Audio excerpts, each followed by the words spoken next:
जब इंसान के अंदर से इंसानियत खत्म हो जाती है, जब पुलिस का खौफ निकल जाता है, जब संसार से मोह नहीं रह जाता, तो वो बन जाता है क्रिमिनल और जुर्म की दुनिया में अपराध के काले पन्नों पर अपना नया आधार कार्ड बनवा लेता है, जिसका पता कई अपराधों से गुजरते हुए आखिर में जेल होता है। जुर्म के अनोखे अफसाने, हैरत अंगेज और खौफनाक वारदात की खून से सनी तस्वीरें, काले कारनामों की कहानियां जो आपके रोंगटे खड़े कर देंगी। लेकिन हमारा मकसद सनसनी फैलाना नहीं, बल्कि आपको सावधान करना है कि कहीं कातिल आपके आसपास तो नहीं। तो आज फिर से मैं हाजिर हूं दुर्गेश पांडे, सनसनी से भरी कई वारदातों के किस्सों को लेकर, जो कराएंगी आपका सच से सामना और रूबरू कराएंगी आपको दुनिया की सच्चाई से। हम आपको दिखाएंगे जुर्म से जुड़ी हर खबर, क्योंकि आपके हर ओर घूम रहे हैं क्रिमिनल। तो हो जाइए तैयार और खोल लीजिए आंख कान।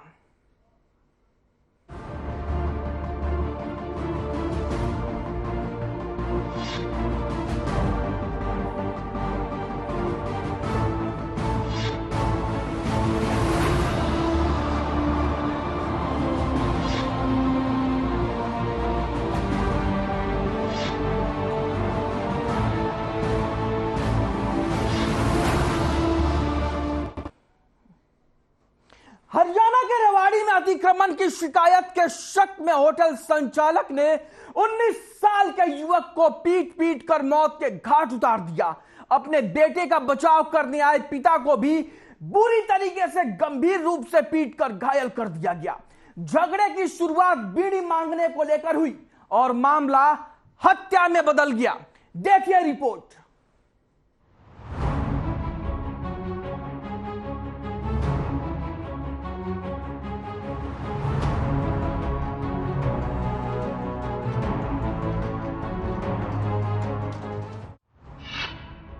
बदमाशों को नहीं है कानून का खौफ। एक बीड़ी के लिए युवक की हत्या, बीच बचाव में आए पिता को पीटा। जमीन को लेकर भाई भाई में विवाद सुना होगा, लेकिन कभी बीड़ी को लेकर विवाद सुना है? जी हां, बीड़ी को लेकर। चौंकिए मत, यह कलयुग है भैया, यहां सब कुछ हो सकता है। वो एक कहावत है ना, everything is possible, nothing is impossible. ये कहावत बिल्कुल ठीक बैठता है। खैर हुआ कुछ यूं कि रेवाड़ी के मोहल्ला तालाब निवासी नरेंद्र सैनी काफी सालों से नई अनाज मंडी गेट पर रोटी सब्जी की रेहड़ी लगाता था।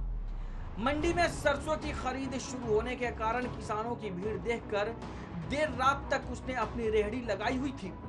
रेहड़ी पर उसका 19 साल का बेटा दिव्यांशु भी था। वो 12वीं कक्षा के पेपर देने के बाद अपने पिता की रेहड़ी पर काम में हाथ बटाता था। क्या मामला था ये रात को? मामला कुछ भी नहीं था, खाली कंपटीशन का मामला था और कुछ भी नहीं था। उनका होटल नहीं चल रहा था, किराए पे लेकर उन्हें होटल कर रखा है और मैं फिलहाल बीड़ी लेकर अंदर गया, उन्होंने मेरे को अटैक कर दिया। पहले उनने कर रखा था, 4-5 जने चिपटे के लेबर का तो क्या नाम करूँ जी। कौन लोग थे? 3 तो लेबर थी। नाम क्या था? लेबर का तो नाम नहीं मेरा जी, और एक तो उसका चाचा था, उसका होटल कर रखा था, आज़ाद का चाचा, और दूसरा उसने कोई बंदा बुला रखा था। वो नहीं, मेरा बंदा कहाँ था। नरेंद्र ने बताया कि रात के करीब 1 बजे वो अपनी रेहड़ी के पीछे ही खुले होटल पर बीड़ी का बंडल लेने गया था। इस दौरान होटल चलाने वाले एक शख्स ने उसके साथ हाथापाई शुरू कर दी। इस बीच उसका बेटा दिव्यांशु वहां पहुंच गया, जिस पर आरोपियों ने हमला कर दिया और उसे मौत के घाट उतार दिया। नरेंद्र का आरोप है कि उसे शक है कि उसके बेटे के प्राइवेट पार्ट पर आरोपियों ने चोट मारी, जिससे उसकी मौत हुई। मामले के संबंध में पुलिस स्टेशन मॉडल टाउन में एफआईआर दर्ज कर ली गई है अंडर सेक्शन 323, 302, 34 आईपीसी, और मुकदमे की गहनता से हम जांच कर रहे हैं। जो भी दोषियान होंगे उनको शीघ्र अतिशीघ्र गिरफ्तार किया जाएगा। उन्होंने बताया कि 2 दिन पहले नगर परिषद के कर्मचारी होटल संचालक द्वारा किए गए अतिक्रमण को लेकर उसे चेतावनी देने पहुंचे थे।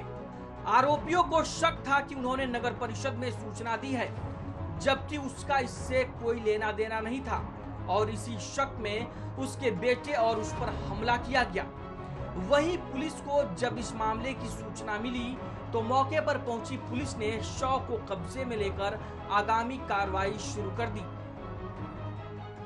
अटैक करा, लड़के छुड़वान आए, मैं बाहर गया, बाहर जाके मैंने की लकड़ी लुकड़ी लेके आऊँ, अंदर आए इतनी देर में 2 मिनट का काम में छोरा लंबा कर दिया, हमने खत्म कर दिया। किस चीज़ से मारी लड़की को? अब ये नहीं मेरा चोट भी नहीं आई, लात मारी क्या मारी है, कुछ भी नहीं। वो तो पोस्टमार्टम की रिपोर्ट से दे पुलिस में रिपोर्ट कर दी आपने? आगे पुलिस तो आज ही रात में आई, एक्सपायर हो गया। बंदा अरेस्ट कर लिया, दूसरा अभी है नहीं अरेस्ट, दूसरा 7 का तो अरेस्ट नहीं। तो सुना आपने एक पिता का दर्द, जो अपने बेटे के इंसाफ की मांग करते हुए आरोपियों पर सख्त से सख्त कार्रवाई की मांग कर रहा है। बहरहाल अगर हमारी प्रशासन इतनी अच्छी होती तो आज सबको न्याय की मांग नहीं करनी पड़ती। जहां हर रोज लोग अपनी मांगों को लेकर प्रशासन से न्याय की उम्मीद लगाए बैठते हैं और प्रशासन उम्मीदों पर कितना खरा उतरता है ये आप भली भांति जानते होंगे। लेकिन इन सबके बीच सबसे बड़ा सवाल ये उठता है, प्रशासन आरोपियों को कब गिरफ्तार कर सलाखों के पीछे ढकेलेगी। Bureau report.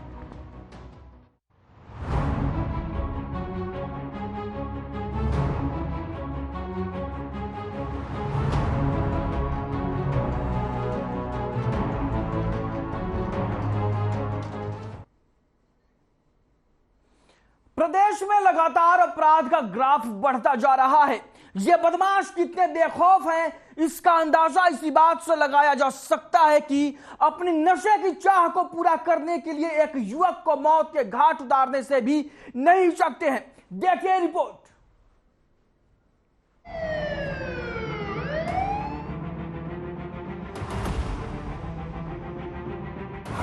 ब्लाइंड मर्डर का खुलासा, नशे की चाह पूरा करने के लिए किया मर्डर, पत्थरों से वार कर की हत्या, पुलिस के हत्थे चढ़े आरोपी। गुरुग्राम पुलिस ने एक ऐसे ब्लाइंड मर्डर का खुलासा किया है जिसमें नशेड़ियों ने अपनी नशे की चाह को पूरा करने के लिए एक युवक को मौत के घाट उतार दिया। दरअसल आरोपी युवक महंगे नशे का आदी था और नशे की पूर्ति के लिए अकेले व्यक्ति के साथ लूटपाट करता था ताकि नशे की सामग्री खरीद सके। बीती 15 अप्रैल की देर रात भी इन्होंने एक ऐसे ही घटना को अंजाम दिया जिसमें इन्होंने एक व्यक्ति के साथ लूटपाट करनी चाहिए। जब उस व्यक्ति ने इसका विरोध किया तो इन्होंने पत्थरों से वार कर उसकी हत्या कर दी और उसके शव को खाली पड़ी जमीन में फेंक दिया, जिसके बाद आरोपी उसका मोबाइल फोन लेकर वहां से भाग गए। दरअसल वारदात की अगली सुबह पुलिस को सूचना मिली थी कि सेक्टर 37 के इंडियन गैस गोदाम के पास एक अज्ञात व्यक्ति का शव पड़ा है। जब पुलिस मौके पर पहुंची तो दीवार के पास एक कचरे के ढेर में एक व्यक्ति का शव पड़ा हुआ था, जिसके जबड़े और आंख के ऊपर चोट के निशान थे। शव के पास ही एक बैग मिला जिसमें मृतक की आईडी इत्यादि जैसे दस्तावेज थे, जिनसे मृतक की पहचान 36 वर्षीय जितेंद्र के रूप में हुई। चूंकि मृतक अपनी बीवी के साथ सेक्टर 37 में ही किराए पर रहता था और पुलिस ने जब मृतक की पत्नी को शिनाख्त के लिए मौके पर बुलाया तो शव को देख पत्नी के होश उड़ गए। ये नशे के लिए लूटपाट करने वाले एक 36 वर्षीय युवक की हत्या की थी इस गिरोह ने। उसमें हमने 3 लोगों को गिरफ्तार करने में कामयाबी हासिल की है। ये दिनांक 15-16 की जो रात थी, उसको एक व्यक्ति अपने कंपनी में काम करके घर आया और घर का सामान लेने के लिए वो बाज़ार में गया था और वापस नहीं पहुंचा। तो वो जब सुबह उसकी पत्नी को पता चला कि सेक्टर 37 के पास जो गैस गोदाम है उसके पास जो खाली जगह पड़ी है नगर निगम की, उस पे उसके पति की डेड बॉडी पड़ी है।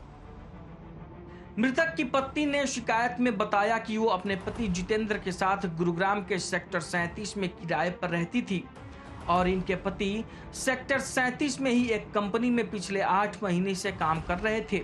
बीती 15 अप्रैल को रोजाना की तरह पति जितेंद्र शाम को करीब 6 बजे कंपनी से घर आए और कुछ ही देर में घर का सामान लाने के लिए चले गए। रात करीब 10 बजे इसने अपने पति से फोन पर पूछा तो उसने थोड़ी देर में आने के लिए कहा, परंतु वो रात को घर नहीं आए।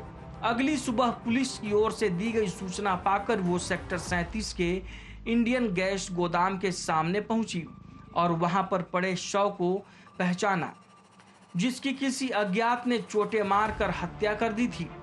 पत्नी की शिकायत पर सेक्टर 10 थाना पुलिस ने धारा 302 के तहत मामला दर्ज किया। अपराध शाखा मानेसर की टीम ने मामले में तत्परता से कार्रवाई करते हुए वारदात को अंजाम देने वाले 3 आरोपी अनिल कुमार, सूरज और जगत को गिरफ्तार कर एक बड़ी कामयाबी हासिल की, जिसके बाद आरोपियों से गहनता से पूछताछ कर इन्होंने और कितनी वारदातों को अंजाम दिया है इसका खुलासा किया जाएगा।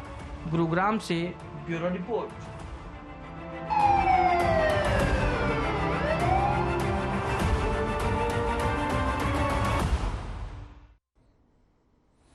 पानीपत में बदमाशों के हौसले लगातार बुलंद होते जा रहे हैं, या यूं कहे कि पानीपत में बदमाशों के अंदर पुलिस के नाम का कोई खौफ नहीं रहा। दरअसल ऐसा हम इसलिए कह रहे हैं क्योंकि पानीपत में एक ही रात में लूट के 4 मामले सामने आए हैं। जी हां, सही सुना आपने, और यह कब, कहां और कैसे हुआ, देखिए हमारी इस खास रिपोर्ट में।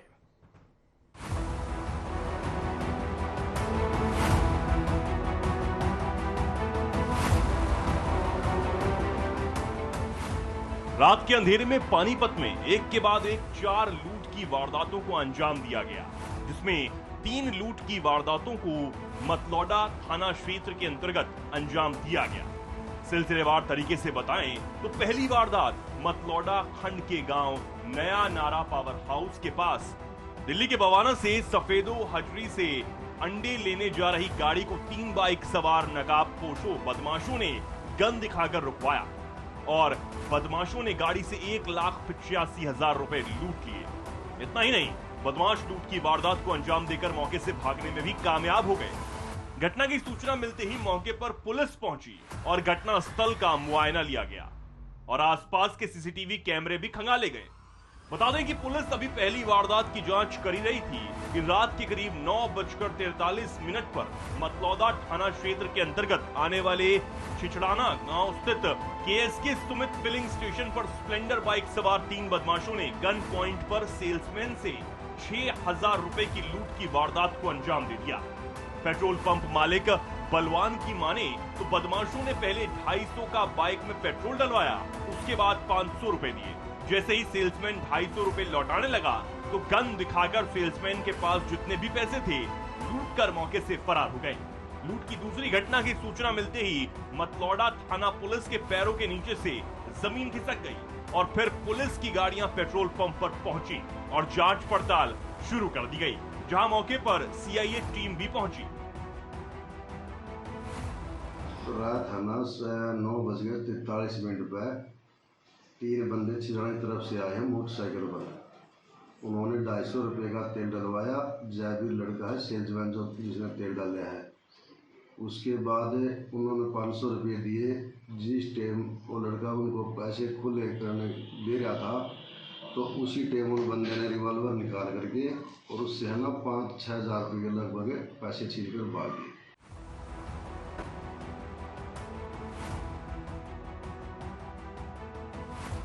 मामला यही थमने का नाम नहीं ले रहा था और कहीं कुछ बदमाश तीसरी वारदात की तैयारी कर रहे थे।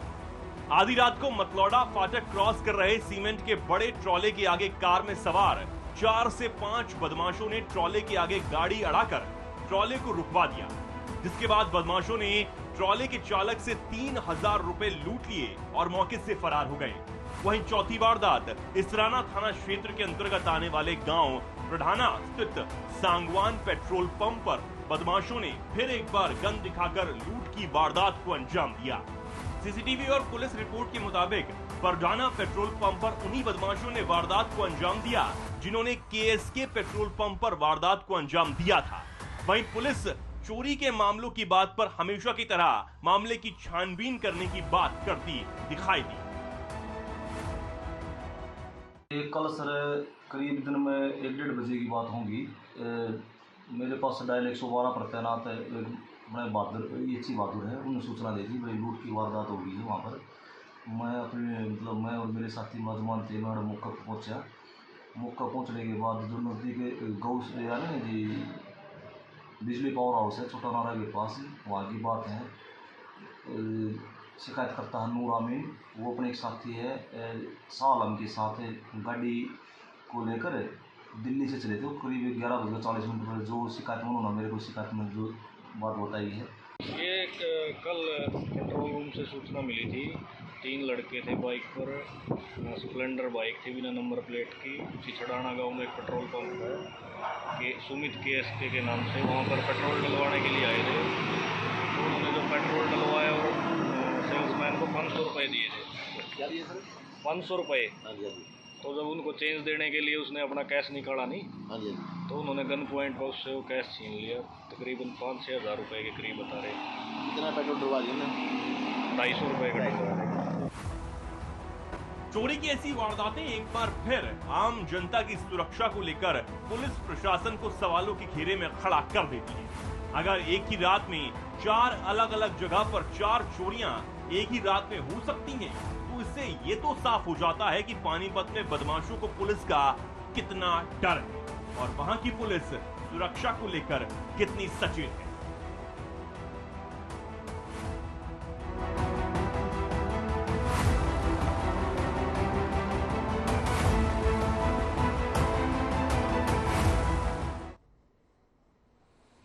हरियाणा पुलिस ने देश भर में साइबर ठगी करने वाले गिरोह का पर्दाफाश किया है। पुलिस ने नूंह में साइबर जालसाजों के ठिकानों पर एक साथ की गई रेड के बाद जांच में अब तक देश भर में लगभग 100 करोड़ के साइबर ठगी का खुलासा किया है। देखिए हमारी ये खास रिपोर्ट।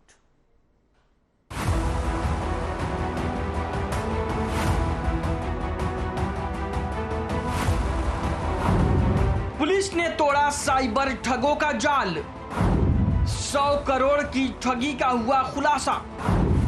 साइबर ठगी के 28,000 केस ट्रेस। हरियाणा पुलिस ने देश भर में साइबर ठगी करने वाले गिरोह का पर्दाफाश किया है।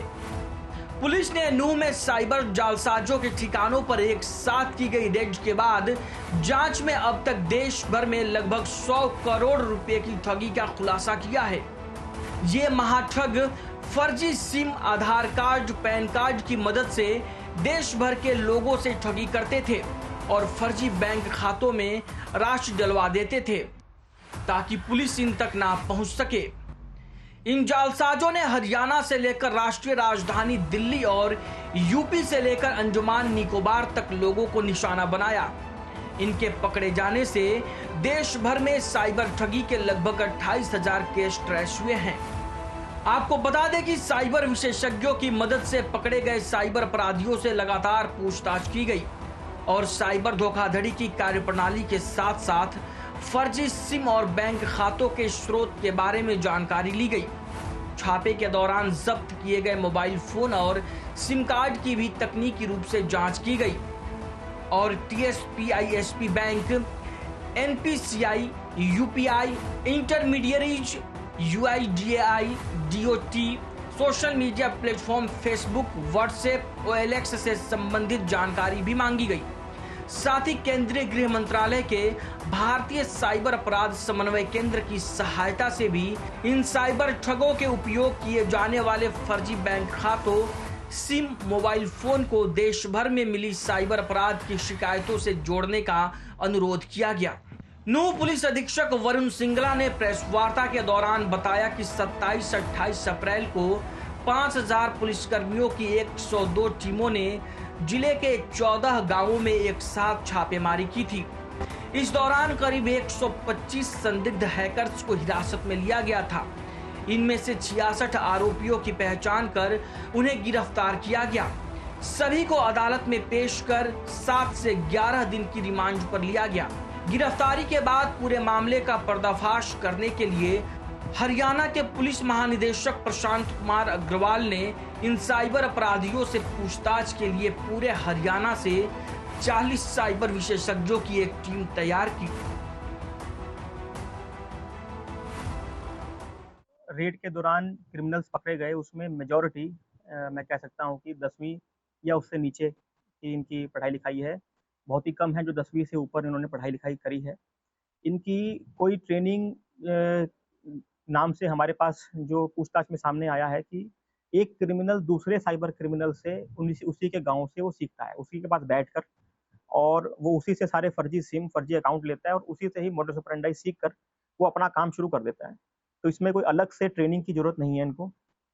मेजरली जो मैंने आपको मोडस ऑपरेंडी बताया कि फिर ऐड अपलोड करना है, ऐड अपलोड करने के बाद कॉल खुद ब खुद आती है। मैक्सिमम जो तरीका वारदात है उसमें कॉल खुद ब खुद आ रही है, आपने कॉल अटेंड करनी है और आपने चूना लगाना है विक्टिम को।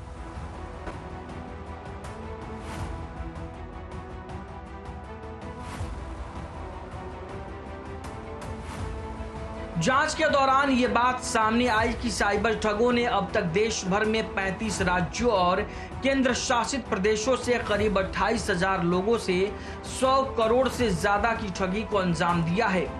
पकड़े गए इन साइबर जालसाजों के खिलाफ देश भर में पहले से ही 1346 मामले दर्ज हैं।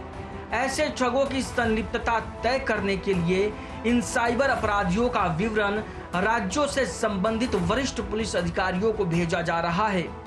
जांच में निजी और सार्वजनिक क्षेत्र के बैंकों के 219 खातों और 140 यूपीआई खातों के बारे में भी जानकारी सामने आई, जिनका इस्तेमाल साइबर धोखाधड़ी करने के लिए किया जा रहा था। ये बैंक खाते मुख्य रूप से ऑनलाइन सक्रिय पाए गए और नौकरी देने के बहाने लोगों को धोखा देकर और फिर Aadhaar card, PAN card, mobile number और ऑनलाइन केवाईसी करवाकर ठगी की जा रही थी। जांच के दौरान फर्जी सिम और बैंक खातों का स्रोत मुख्य रूप से राजस्थान के भरतपुर जिले से जुड़ा पाया गया। जांच अधिकारी ने बताया कि नूंह जिले में दर्ज 16 मामलों में पकड़े गए साइबर अपराधियों के सह अभियुक्त के रूप में काम करने वाले 250 वांछित साइबर अपराधियों की भी पहचान की गई है, जिनमें से 20 राजस्थान के, 19 उत्तर प्रदेश और 211 हरियाणा के हैं। वहीं 18 से 35 साल की उम्र के साइबर अपराधियों ने खुलासा किया है कि वे 3-4 लोगों की समूह में काम करते थे और नकली बैंक खाते, नकली सिम कार्ड, मोबाइल फोन की मदद से सोशल मीडिया पर लोगों से धोखाधड़ी करते थे। अब देखने वाली बात यह होगी कि इतने बड़े गिरोह का पर्दाफाश करने के बाद पुलिस क्या कार्रवाई करती है और साइबर अपराधों को रोकने के लिए प्रशासन क्या कदम उठाता है। नूंह से राजीव प्रजापति की रिपोर्ट।